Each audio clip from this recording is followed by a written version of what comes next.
Hello, my loves. Here is your cosmic weather report for the week ahead. Now, we start on Tuesday with Mars opposite Neptune. So Tuesday's a really good day, especially as the moon is now waxing, building, growing, to begin to give some energy towards your dreams. Mars is the planet of motivation, drive, desire. Neptune, the planet of dreams, imagination. And so have a think at the beginning of the week what you can do to go into the week strong, to give some energy towards what it is that you really want.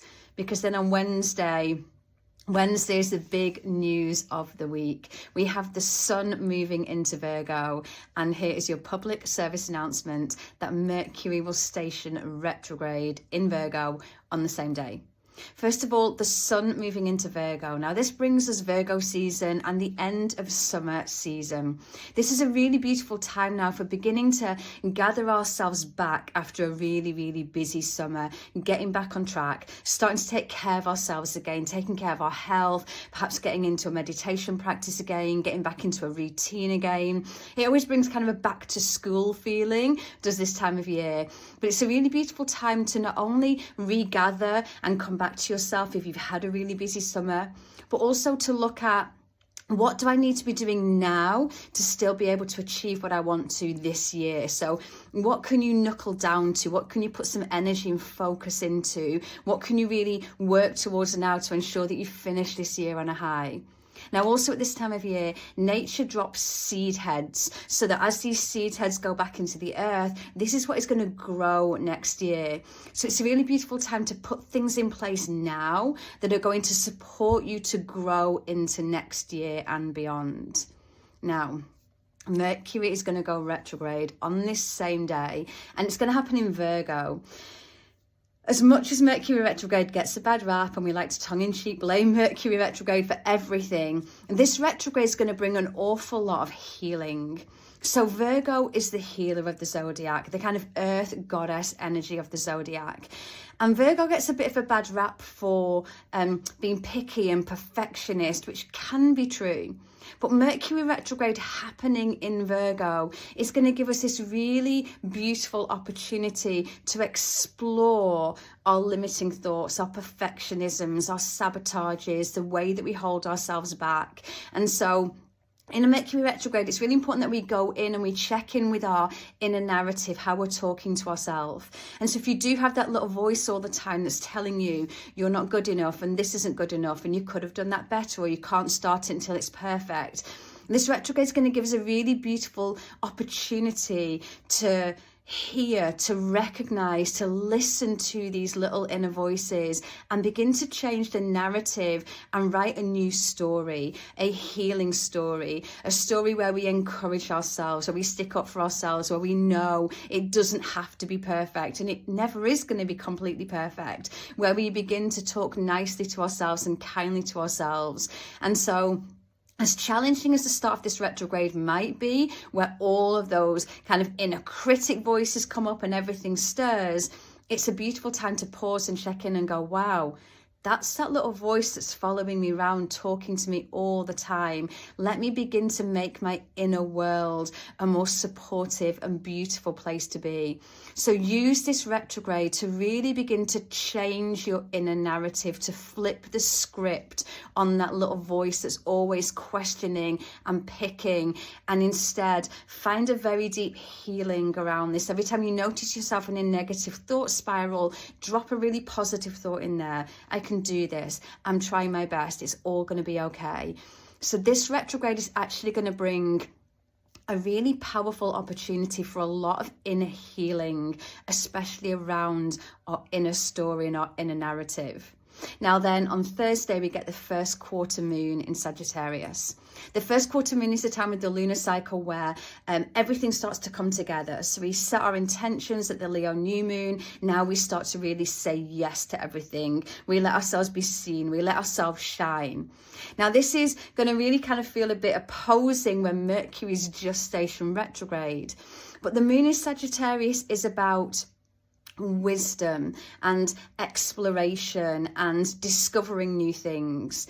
And so for me, what this energy means is that this first quarter moon might be about discovering your inner world, about noticing the little voices within that when you're about to take a step forwards or move into something, the voice that holds you back, and beginning to really heal and pay attention to these voices so they don't hold you back anymore from really moving after what it is that you want. So again, this first quarter moon in Sagittarius is going to be a healing time to notice perhaps what prevents you from being able to shine, prevents you from being able to really move out there in the world and explore.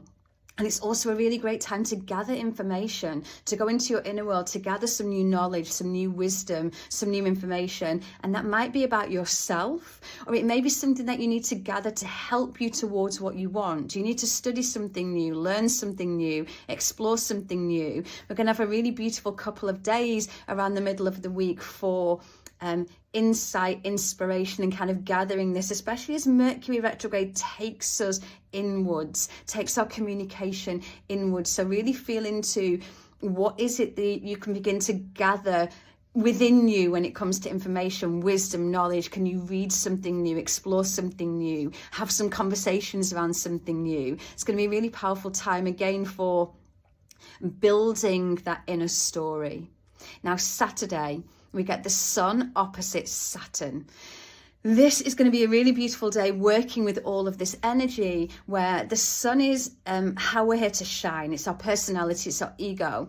And Saturn is about boundaries, restrictions, control. But this is going to really help you to find a motivation to be able to succeed no matter what. So again, it's going to help us to look at all of those limiting beliefs and ways that we don't allow ourselves to shine, and to really overcome those obstacles so we can start to really be more of ourselves. Now, on this same day, Mars moves into Libra. Bit of a sticky place for Mars to be. Mars doesn't love being there. But what this is going to do is help us to just slow down a little bit, to find some balance, to find some inner harmony, to begin to turn perhaps our motivation towards ourselves and towards relationships. We're going to get a real motivation to look at the relationships in our lives over these next few weeks, whether that's relationship with self, relationship with your thoughts, with your inner story, with your inner narrative, or relationships with those around you. We're gonna really get an opportunity to look at those things. And Mars moving into Libra, slowing us down, is actually really good preparation for the week after, where we have a whole heap of planets in retrograde, which is going to take us into our inner world, but I'm going to talk more about that next week because it'll make more sense then. So this is a really beautiful week now, and the energy I would give you for this week is around letting go of limitations. So especially after that Leo new moon that wanted us to shine, what are the limitations that prevent you from being able to shine? What's the inner story, the inner narrative that you tell yourself that prevents you from shining? So really look at this week, letting go of limitations. That Mercury retrograde is going to, let me get my words out. Whenever I speak about Mercury retrograde, I always stumble my words. So that Mercury retrograde is going to really help us with that, letting go of limitations. That opposition, Sun and Saturn, is going to really help us with that. That first quarter moon in Sagittarius that wants to push us out there in the world to explore is going to really help us with that. So the phrase I'm going to give you for this week to work on, the energy is all there to support you, is letting go of limitations. I really hope this has helped, my loves. If there's anything else I can help you with, let me know below. Let me know if these are helpful. Let me know too if you want a little bit more about Mercury retrograde, if we do need to try and do a survival guide live. And otherwise, keep in touch. Thank you all so much for being part of this community. Let go of limitations, and I'll check in soon.